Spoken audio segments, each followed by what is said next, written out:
आज बनवणार आहे मी इडलीसोबत आणि वड्यासोबत लागणारी चटणी. तर पूर्ण व्हिडिओ बघा. आणि ही चटणी आहे ना एवढी सोप्या पद्धतीमध्ये आणि एवढी टेस्टी आहे की विचारूच नका, इतकी मस्त चटणी झाली. तर पूर्ण व्हिडिओ नक्की बघा आणि चॅनलवरती नवीन असाल तर चॅनलला सबस्क्राईब करा. हाय हॅलो नमस्कार. तर तुमचं सगळ्यांचं एकदा आपल्या काही नवीन रेसिपीमध्ये मी सीमा खूप सारं स्वागत करते. सो मी आज बनवणार आहे जी उडीद वड्यासोबत इडलीसोबत जी आपण चटणी बनवतोय ना, तर ती चटणी कशी बनवायची तर मी तुमच्यासोबत व्हिडिओ शेअर करणार आहे. तर पूर्ण व्हिडिओ नक्की बघा. चॅनलवरती नवीन असेल तर चॅनलला पण सबस्क्राईब करा. त्या साईडला बेल आयकॉन आहे ते पण क्लिक करा, जेणेकरून माझ्या प्रत्येक नवीन व्हिडिओचं नोटिफिकेशन सगळ्यात आधी तुम्हाला भेटेल. सो मी चटणी पण बनवणार आहे आणि उडीद वडे पण बनवणार आहे. सो ही डाळ आहे मी सकाळी 5 वाजता उठून भिजवली होती. सो आत्ता वाजले 10:30 आणि मस्त छान भिजलेली आहे. आणि कधी पण ही डाळ भिजायला जेव्हा आपल्याला घालायची ना, तेव्हाच आपल्याला 2-3 पाण्याने स्वच्छ धुवून घ्यायची. म्हणजे भिजल्याच्या नंतर तिला धुवायची गरज नाही. आणि त्याच्यामधलं जे पाणी आहे ते आपल्याला डाळ काढताना त्याच्यामध्ये घालायचं. सो चला मी चटणीला काय काय साहित्य लागते ते अगोदर काढते. अगोदर सगळं साहित्य होतं, फक्त कोथिंबीर नव्हती.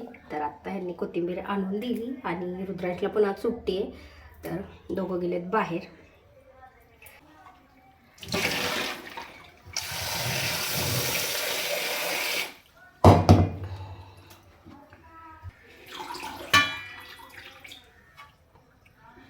एवढी कोथिंबीर घेतली, कोथिंबीर थोडी जास्त घेतली तरी चालते. आत्ता घेते हिरव्या मिरच्या.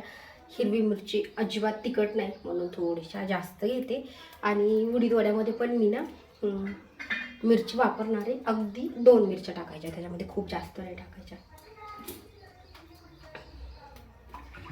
एवढ्या मिरच्या घेतल्यात मी, कारण ती तिखट नाही त्यामुळे म्हटलं थोड्याशा जास्त. आणि आल्याचा एक तुकडा घेतला आहे.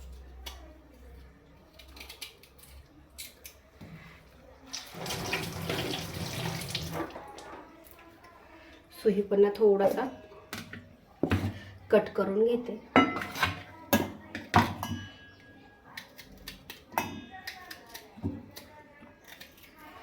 आणि मिरची आहे ती पण आपल्याला थोडीशी तुकडी करून टाकायची, म्हणजे चटणी आहे ती बारीक होईल लवकर. तुमच्या मिक्सरच्या भांड्यामध्ये ना असा एखादा मोठा तुकडा असला की तो तसाच राहतो. आणि मिरची पण ना 1-2 मिरच्या आहेत त्यात तशाच राहतात. अख्खी मिरची म्हणली तरी पण निघत नाही कधी कधी.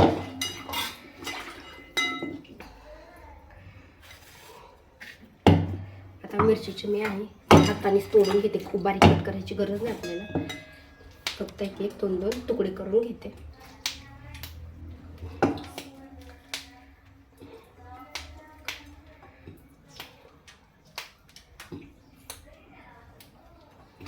खोबरं आहे ना ते पण असे मोठे तुकडे आहेत, तर ह्याचे पण आपल्याला थोडे बारीक तुकडे करून घ्यायचे. आणि थोडंसं खोबरं आहे ते आपल्याला ह्याच्यामध्ये टाकायचे, वड्यामध्ये टाकायचे.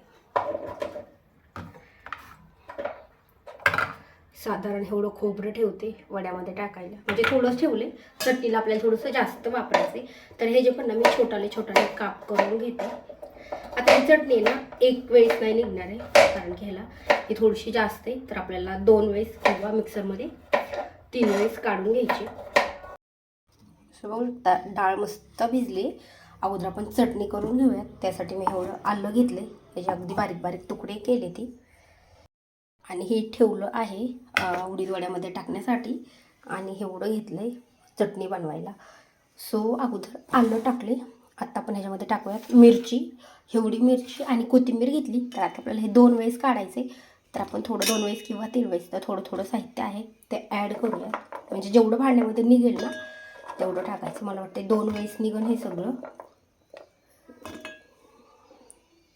कोणी ह्याच्यामध्ये शेंगदाणे पण वापरतं, पण हे आहे डाळ, तर मी ही डाळ आहे ही वापरते.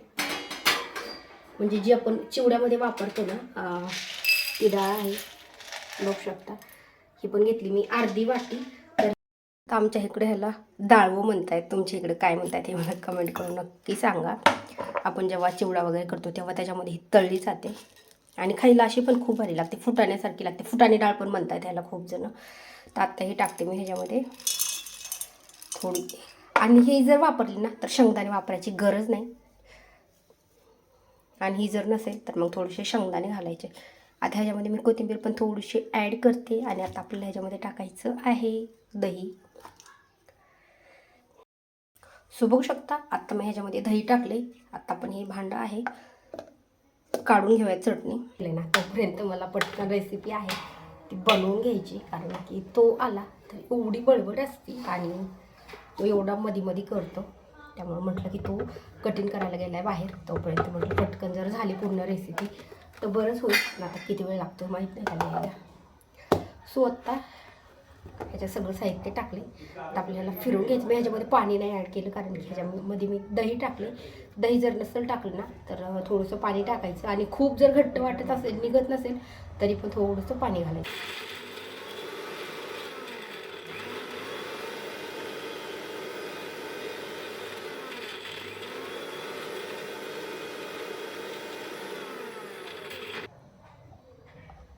काहीच नाही झालं ह्याला, थोडंसं आपल्याला पाणी घालावं लागणार.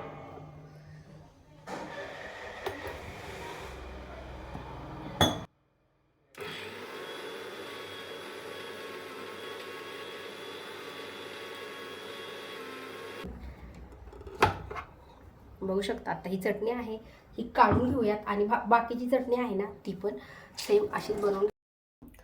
मस्त झाली बारीक. तरी पण अजून एक अर्धा खोबऱ्याचा तुकडा आहे ना, बघू शकता अजून ह्याच्यामध्ये मोठाला आहे. मला वाटतं अजून ह्याच्यामध्ये थोडंसं पाणी घालून एकदा फिरून घ्यावं लागेल म्हणजे निघेल. तरी पण असा एक अर्धा आहे ना तो राहतोच. सो आत्ता मस्त छान बारीक निघली. आता मी ह्या मोठ्या भांड्यामध्ये काढते, कारण की हे 3 भांडे आहेत ना सेम. ह्याच्यामध्ये आहे डाळ भिजवलेली, ह्याच्यामध्ये दही ठेवलेले, आणि आता राहिले एकच. म्हणजे मी ह्याच्यामध्ये दूध गरम करत असते. आता हे मोठाले तुकडे आहेत ना, मला हे परत एकदा दुसरं भांडं आहे ते फिरवताना ह्याच्यामध्ये परत टाकावं लागणार आहे. स्वतः सगळं साहित्य आहे ते मी ह्याच्यामध्ये लगेच टाकून घेते. मला वाटतं एवढ्या भांड्यामध्ये निघेल सगळं. आणि परत आपल्याला हे सगळं एकत्र मिक्स करायचं आहे. त्याच्यामुळे आता आलं होतं ते पहिल्याच भांड्यामध्ये मी सगळं आलं टाकलेलं आहे, त्याच्यामुळे आता ह्याच्यामध्ये नाही टाकत आहे आलं. ह्याच्यामध्ये टाकते थोडीशी डाळ, ती ठेवली होती मी थोडीशी. आणि आत्ता टाकते दही.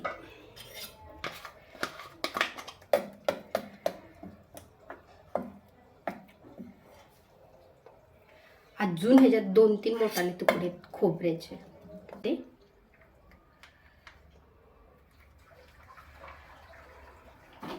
माझा ना कोणता पण व्हिडिओ थोडासा मोठाच होतो, कारण की मी पूर्ण डिटेलमध्ये काय लागणार आहे साहित्य वगैरे सांगत असते, त्याच्यामुळे थोडासा मोठा होतो.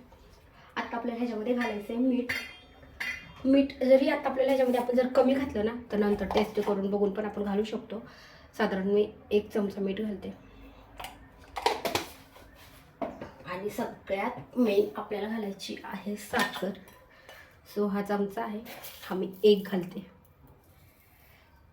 आणि अर्धा. मला जास्त गोड आवडते म्हणून मी अजून अर्धा टाकलाय. तुम्हाला जर जास्त गोड आवडत नसेल तर 1 टाका, पण साखर आहे ही घालायचीच आहे, कारण की साखर नाही घातली ना अजिबात नाही चांगली लागत आहे चटणी.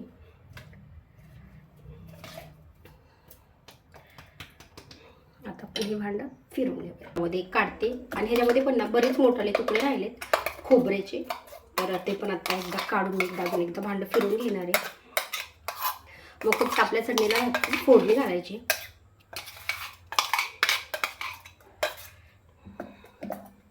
ह्याच्यामध्ये पण भरपूर मोठाले राहिले तुकडे. त्या बघू शकता आता सगळी चटणी आहे ती मी काढून घेतली. आणि आता आपल्याला ह्याला फक्त फोडणी घालायची आहे. मस्त झाली, टेस्टीला पण छान झाली.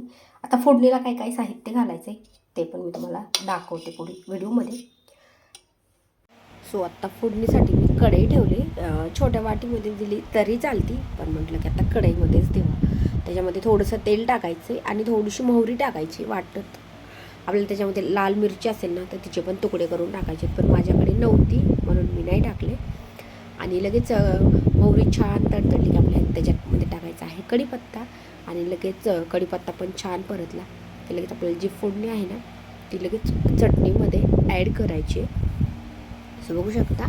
आणि मीठ जर आपल्याला वाटत असेल की आता कमी आहे थोडंसं तर टाकलं तरी चालतं, पण एकदम मस्त परफेक्ट झाली आणि टेस्टी तर एवढी भारी झाली की विचारूच नका. सो व्हिडिओ आवडल्यास लाईक करा आणि चॅनलवरती नवीन असाल तर चॅनलला सबस्क्राईब करा. त्या साईडला बेल आयकॉन आहे ते पण क्लिक करा आणि तुमच्या फ्रेंड्ससोबत पण व्हिडिओ शेअर करा.